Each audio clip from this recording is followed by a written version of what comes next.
Hello සුබම සුබ දවසක් වේවා මගේ ආදරණීය යාළුවෝ හැම කෙනෙකුටම. ඉතින් ඔන්න අදත් රසම රස කෑමක් හැදුවා. ඉතින් ඔයාලත් එක්ක ඒ රෙසිපි එක ෂෙයා කරගන්න යන්නේ. ඉතින් මම අද හැදුවේ චිකන් බන්. බලමුද කොහොමද හදාගන්නේ කියලා. මුලින්ම මම පිටි ග්‍රෑම් 250කට ඊස්ට් තේ හැන්දක්, සීනි මේස හැන්දක්, ඒ වගේම ලුණු ටිකක්, බිත්තරයක් මේ විදිහට දාගන්නවා. ඊට පස්සේ මද රස්නි කිරි ටිකෙන් ටික දාගෙන අතේ ඇලෙන්නේ නැති ගානට ඩෝ එකක් අනා ගන්නවා. ඉතින් ඇත්තටම මේ ඩෝ එක අපි සාමාන්‍යයෙන් මාළු පාන් එහෙම හදන්නකොට ලෑස්ති කරගන්න ඩෝ එක තමයි මම මේ හදාගන්නේ. ඉතින් කිරි ටික ටික දාගන්න. එතකොට ගානට ඩෝ එක හදාගන්න පුළුවන්. ඊට පස්සේ මම ඒක තෙල් ගාපුව බෝල් එක දාලා ඒකේ සයිස් එක ඩබල් වෙනකන් වහලා තියෙනවා. ඊට පස්සේ මම මේ කරන්නේ ඒකට අවශ්‍ය වෙන ෆිලිං එක හදාගන්න එක. ඉතින් මම මේකට රට ලූණු, තක්කාලි, අමු මිරිස්, ඒ වගේම ගම් මිරිස් ටිකක්, ලුණු කුඩු ටිකක්, ඒ වගේම පීට්සා සීසනින් ටිකකුත් තියනවා නම් දාගෙන මේ ලූණු ටික හොඳට ටෙම්පරාදු කරගන්නවා. ඊට පස්සේ ඒකට මම තම්බලා පොඩියට කඩාගත්ත චිකන් ටික එකතු කරගන්නවා. ඊට පස්සේ මම තම්බගත්ත අල ටික එකතු කරගන්නවා. ඉතින් මෙතනදී රස බලලා ලුණු මදිපාඩු දාගන්න පුළුවන්. සැර මදි නම් කෑලි මිරිස්, ගම් මිරිස්, ඒ වගේම මාළු මිරිස්, බෙල් පෙපර් වගේ දේවලුත් තියනවා නම් එකතු කරගන්න පුළුවන්. ඊට පස්සේ දැන් හරි ඩෝ එක ඩබල් සයිස් වෙලා තියෙන්නේ. මම බන් එක හදාගන්න ට්‍රේ එකට මේ විදිහට ඩෝ එක තුනී කරගන්නවා මෙන්න මේ ෂේප් එකට. ඊට පස්සේ මම කරන්නේ හදාගත්ත කරි එක මේ විදිහට දිගට ඔක්කොම ටික දාගන්නවා. ඉතින් ඇත්තටම මේක මම ගොඩාක් සැරට හදාගත්තේ නැහැ. ඉතින් ඔයාලට සැර ඕනේ නම් හොඳට කෑලි මිරිස් ටිකක් එහෙම දාගන්න පුළුවන්. ඊළඟට මම ග්‍රේට් කරගත්ත මොසරෙල්ලා චීස් ටිකක් එකතු කරගන්නවා. දැන් මම කරන්න යන්නේ මේ ඩෝ එකේ දෙපැත්තෙන් සමානව ඉඩි ටිකක් ගහගන්න එක මෙන්න මේ විදිහට. ඉතින් ඇත්තටම මේ බන් එක මම අදත් හදන්නේ ලිපේ. මොකද අවන් එකක් නැති කෙනෙකුටත් මේ කෑම එක හදාගන්න පුළුවන් කියලා අයිඩියා එකක් ගන්න. ඉතින් සමහර කෑම තියෙනවා අපි අවන් එකේ හදනවා වගේ නෙමෙයි ලිපේ හදන්න යනකොට අපි හිතන්නේ නැති පොඩි පොඩි ප්‍රශ්න වලට අපිට මුහුණ දෙන්න වෙනවා. ඉතින් මේ බන් එක හදනකොට මට ඒ වගේ දෙයක් වුණා. ඉතින් මම ඒක ඕගොල්ලන්ට ඒ වෙලාවේදී පෙන්නලාම කියන්නම්. එතකොට කවුරු හරි ලිපේ හදනවා නම් ඒ ගැටලුවට මුහුණ දෙන්නේ නැතුව ලස්සනට ඔයාලට මේ බන් එක හදාගන්න පුළුවන්. මම ඒ වෙලාවට ඒක පෙන්නලාම ඔයාලට කියන්නම්.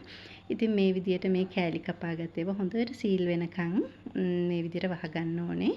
ඊට පස්සේ මම යන්නේ ඒක උඩින් පොඩ්ඩක් කිරි ටිකක් ගා ගන්න. ඉතින් ඔයාලා ළඟ මේ වෙලාවේ බ්‍රෂ් එකක් තියෙනවා නම් බ්‍රෂ් එකකින් ගා ගන්න පුළුවන්. එතකොට ලස්සනට නීට් එකට මේ වැඩේ කරගන්න පුළුවන්. ඉතින් මගේ ළඟ බේකින් වැඩවලට ඕන ටූල්ස් මොකුත් නැහැ.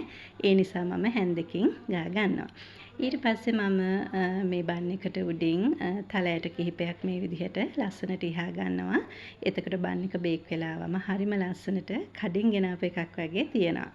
ඉතින් දැන් මම යන්නේ මේක බේක් කරගන්න. මේ වෙලාවේ මම භාජනයක් ලිපේ තියලා ඒක ටිකක් රත් වෙන්න තියලා තියෙන්නේ. දැන් මම මේ විදිහට බන් එක තියාගෙන පියනකින් වහලා මේක බේක් කරගන්නවා. දැන් ඔයාලට පේනවද සාමාන්‍යයෙන් මම බන් එකේ අර ඉරි ටික ලස්සනට උඩට ගහගත්තනේ. දැන් මැද ඒ ඉරි ටික නැහැ.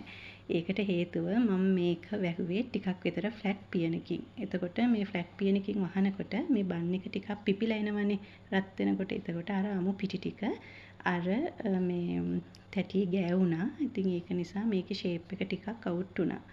ඉතින් ඔයාලා මේක හදනවා නම් අනිවාර්යයෙන්ම ටිකක් උස පියනකින් වහන්න. එතකොට මේ වගේ ඊස්ට් දාලා හදන කෑම හොඳට පිපිලා එනකොට ඒ වගේ කරදරයක් වෙන්නේ නැහැ.